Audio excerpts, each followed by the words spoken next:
We're about to lose one. Get the intruder. Copy. We're almost there. Security breach. Attacking the area. Security breach. Shit, I've got movement. Where? Everywhere. Contact!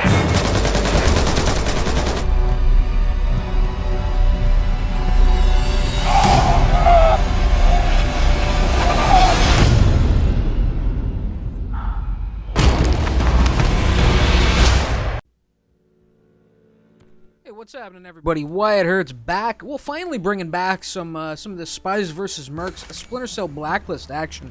It's been gone. It's been missing. It's been lacking on the channel for a few months now, a couple months at least. What with well, when Battlefield and Ghosts rolled out, I kind of focused on that stuff for a while. But I wanted to get, I was always a plan to kind of get this back into the, kind of the multiplayer rotation, at least for a little while anyway. I don't know how much content I'm actually going to do of this game, simply because, well, it has very limited maps. I mean, there's only 6 maps in there. Being able to keep it fresh for an extended period of time, well, it's going to be a little bit difficult. I haven't seen rumors anywhere or confirmation of any type of DLC. I don't think the game sold as well as Ubisoft wanted it to, and I think perhaps they've just cast aside and don't plan to release any multiplayer, DLC. I hope I'm wrong. I'd love to see a few maps come out, just to maybe double that count. That would be beautiful, and then they could leave it be for us, for us diehard Splinter Cell fans out there. But I don't know if they're gonna do it. I doubt they're gonna do it. But we're gonna continue with the content for a little bit longer anyway. Now, it's been a few months since I played this game, and as I mentioned even in the last video, if you guys watched the Call of Duty stuff that came out, well, yesterday. It's been it was about close to a month that I had played that. A little bit of Rust. You're gonna see a little bit of Rust here as well. Just some awful moments. I liken it to like hopping into a lake for the first time, and rather than focus it on I don't know, some kind of your technique, you're really just trying to keep your head above water, and that's really what was going on here. It was a decent enough round, but it was nothing. There was nothing spectacular going on here. There was a lot of errors on my part. I don't know. I just wanted to get something like this up on the channel, just to just so we could take a look at where I'm at right now and where we're gonna head. Now, this was horribly played. I mean, I set up there nicely. I was guarding the door. I knew the hacker was up top here. He had the trophy systems down and everything, and I committed to that corner a little bit too hard. I had an opportunity to kind of rush out there when the enemy had been knocked down on his ass there for that couple of seconds. I could have filled him full of lead there. I could have made my move sooner, and unfortunately I sat there and just held my location far too long and then botched it completely and let the guy get past me and take out the hacker, and then foolishly I got killed myself. Now, right here, this just shows you how long it's been since I played this game. Part of the issue that I was having when I first got back into this was the new mouse. For those of you that have been following my Battlefield stuff, you may just remember that the great tea spill of 2013 took out my last mouse that I had previously been using, and there's subtle differences to them, and I was noticing that there, and I cranked up the sensitivity a little bit. And actually later on, not so much in this match, but after spending, playing a couple of in-depth sessions with this game one more time, I started to really find my footing, find my groove again, and well, hopefully within a week's time we'll start getting some better videos out of some better content of me putting on a better display of what I can actually do in there when things are going well. Now, right here, this hack, I think it ends up being a success. I can't quite remember, though. It's all a bit of a blur, as it should be when you're when you're having a kind of a mediocre performance. But right here, I come out here. You know what? I had his back and everything. I thought I was good, and it was just that was a bit of a a mouse and keyboard error there. When you're holding the sprint button in this game, see the climb mechanic is divided into 2 separate. I mean, eventually I do get the kill on the man that was kind of pelting me with that shotgun and sent me running for my life, but I did get him with a nice little death from above there. But the climbing mechanic in this game, if you're unfamiliar with it, it's broken into two separate buttons. You can manually climb simply by tapping whatever button you have assigned to it. For me, it's the space bar. And you can also just hold the sprint button, and your character will mount any object he comes across. And that was the case there, as I had run out on the balcony, or a little bit earlier, when I ran out on the balcony trying to get that man, as he gave me his back, and I just ended up jumping right over the edge right over the ledge because I was holding my my sprint button in there, and really just was lazily coming out for the kill. Really, that's what was going on there. No, there wasn't enough control in what I was doing. But anyway, the hack almost coming in here, and yes, this one will be a successful hack. You can see, I mean, the team was doing a great job. I mean, let's not discount the team here. Despite myself scrambling a couple times and getting a couple of key kills to keep myself alive, the team really did have a good perimeter up there. And unfortunately, you know, despite pulling in the hack, I get put down by this Richard character who was really getting on my nerves this game. And I don't think I was the only one. He was ticking off. You know, there were other guys on the team. Forefather Lord, I don't think he was pleased with Richard's performance. You know, and there had actually been somebody, you know, saying in earlier in this session, somebody had been typing up, you know, report Richard, and I don't know, there were just some questionable kills. I mean, right there, it was like one pistol round to the head.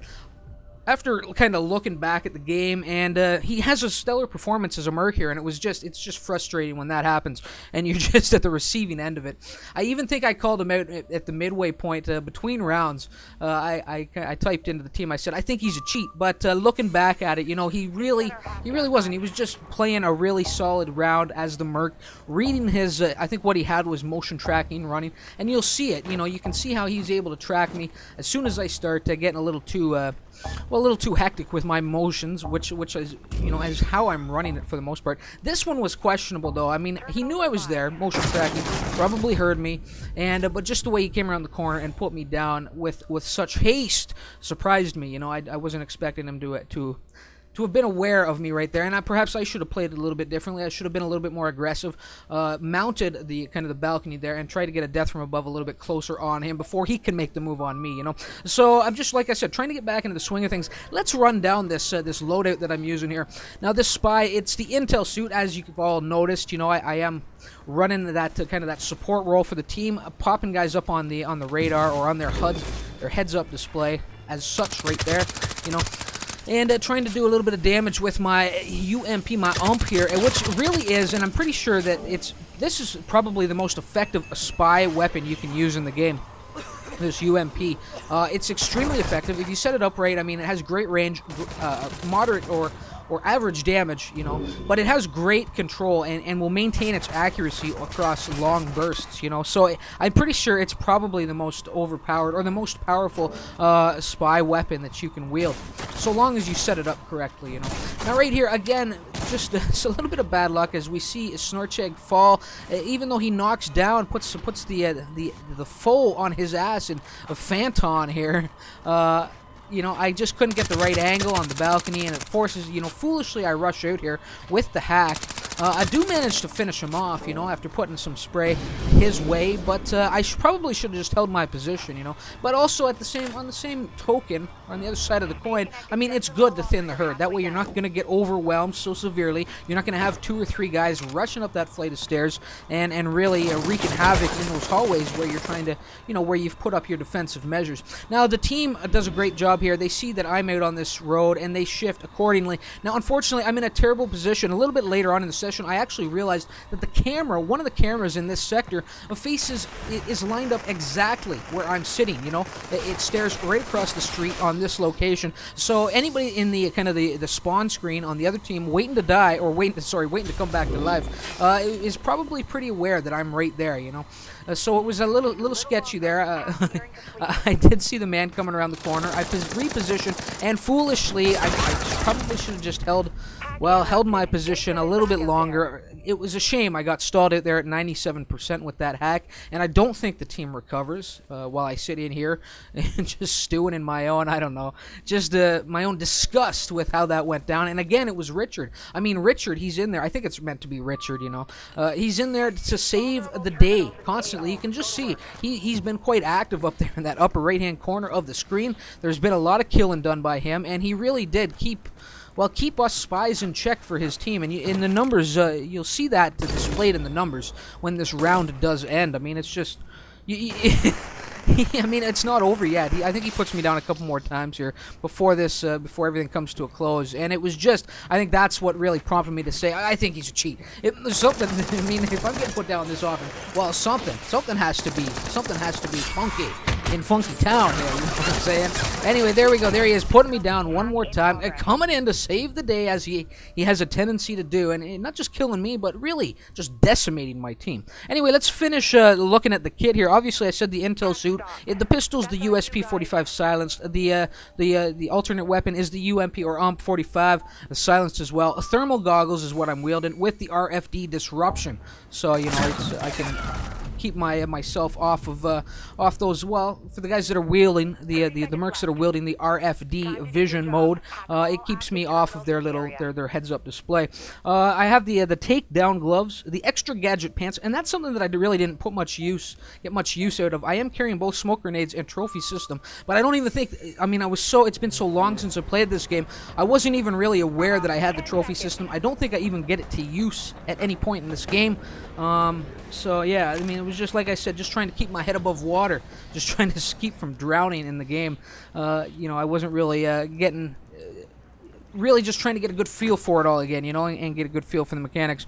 The last couple things I had, the armored boots for a little bit of armor, and that's it. That's kind of the rundown. And there we go. We're at the midway point, and you saw me type it in. I was kind of questioning his legitimacy, Richard's legitimacy here in the game. But you know what? After looking back at it, he's legit. I mean, it's like when I have good rounds like that. And look at that, 26 and 4 for Richard, just a spectacular merc round. And I've had merc rounds like that. He's just a really solid merc, you know.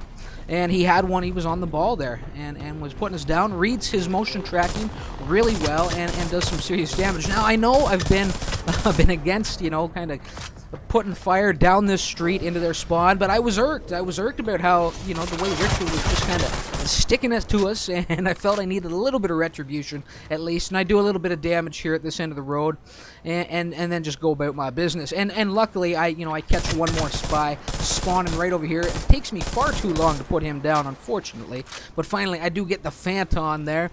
Now let's take a look at this kit. It's the adrenaline suit, and again, it was one of those situations where I really wasn't using the kit to its maximum potential or its maximum. I wasn't getting the most out of it, you know. So it's the adrenaline suit. You see that FAMAS? I think I've had that in one prior video up here, and I really did like it at those mid to long ranges. I felt that it had some real stopping power and decent accuracy with those bursts. A little sketchy at times in those close quarter situations with that ACOG scope on there, but if you get used to it, you know, I'm sure you'll make it work for you.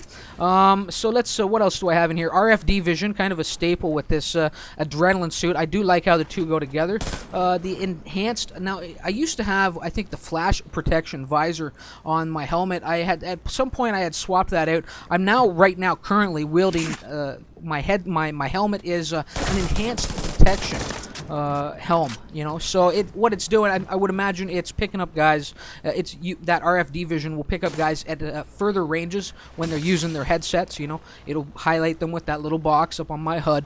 I have armored gloves in there. I have extra gadget pants, and this is another time where I had the extra gadget pants in there. I am carrying frag grenades and mines, and you really don't see me pull out the mines too often.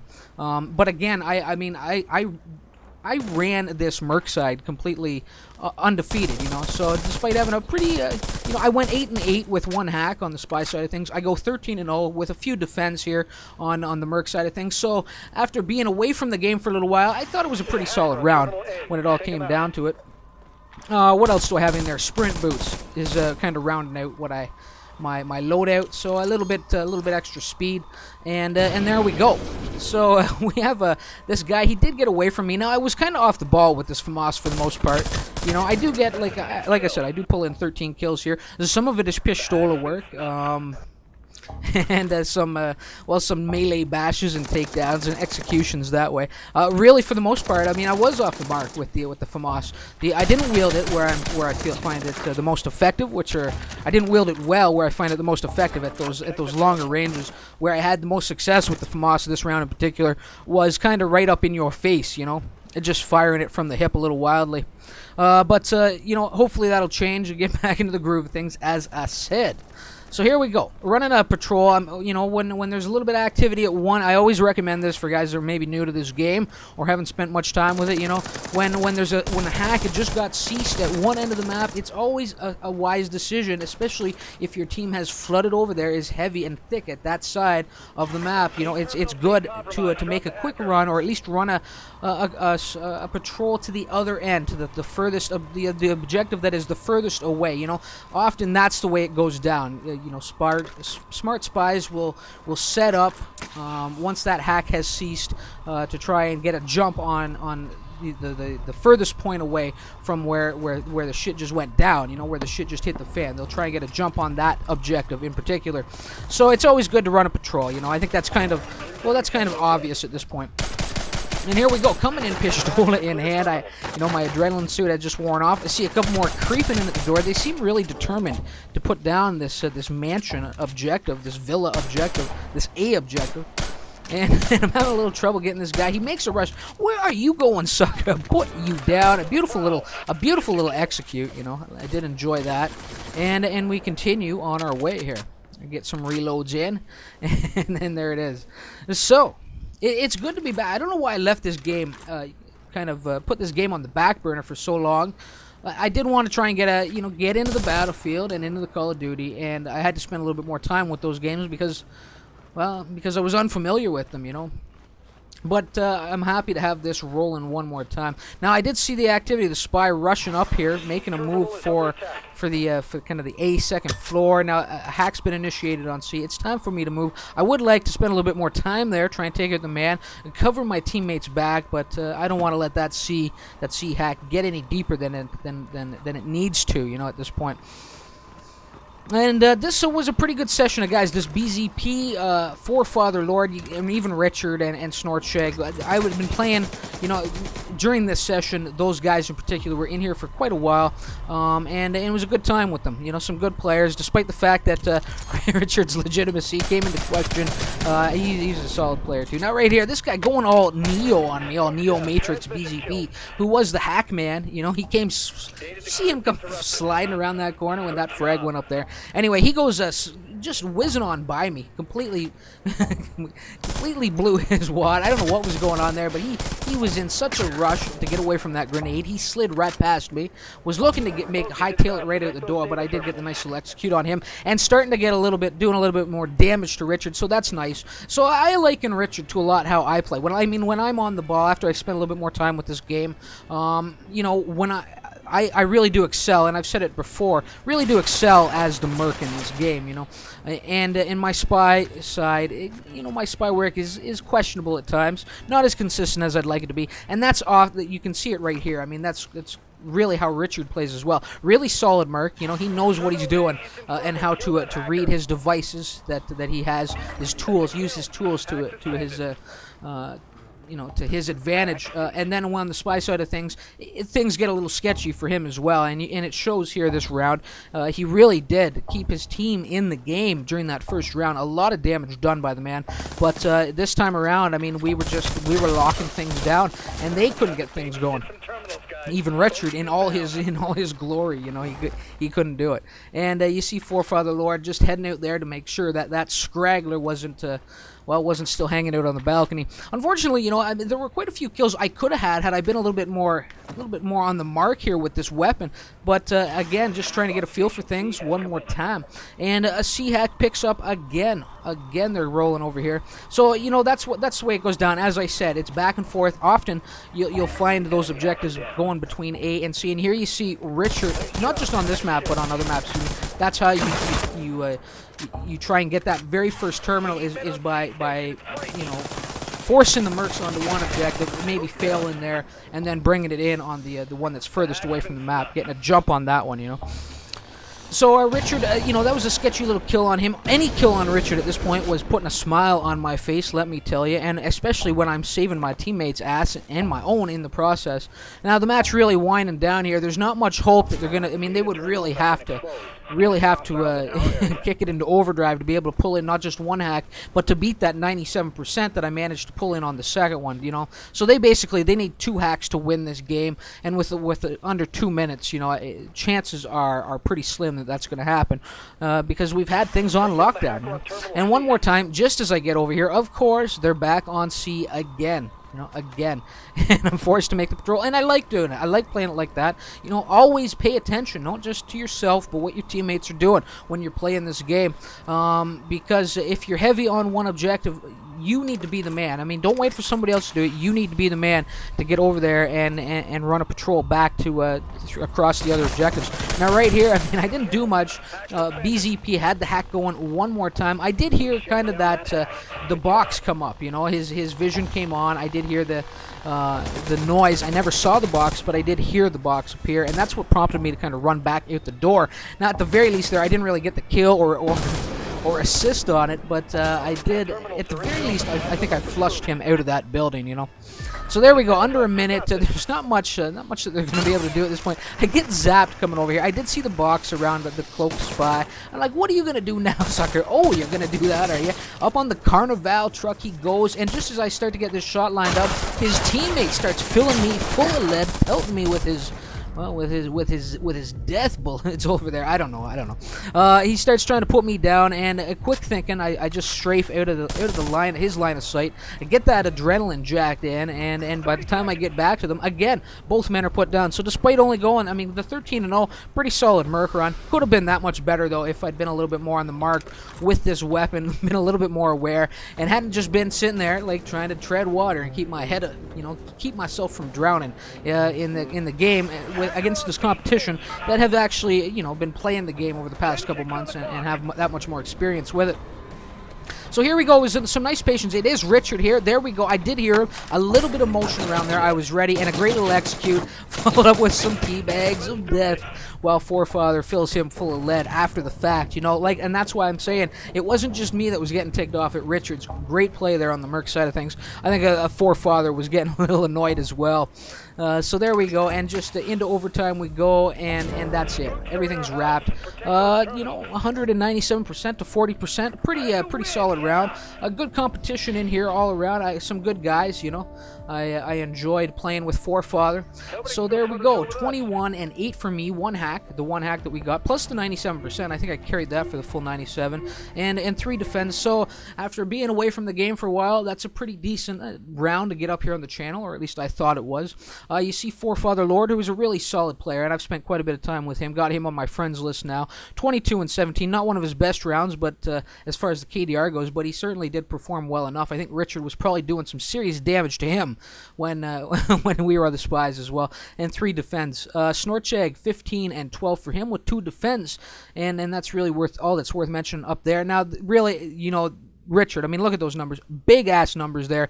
34 and 13. A lot of that damage was done from the Merc side of things, but I swear he's pulled in about another 10 kills on the Spy side as well, and 2 defense. So a really solid round for him, and even BCP there. A lot of deaths, but a decent enough round with a 13 and 20. 1 defend, and he was certainly in there mixing things up, trying to get those hacks initiated. Just wasn't getting any, wasn't having a good enough...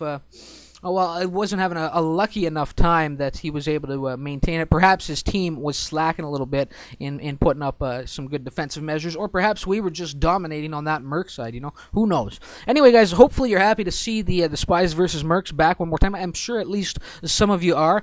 Not a bad round, but they will get better, I'm sure, as I release more content here over the next few weeks.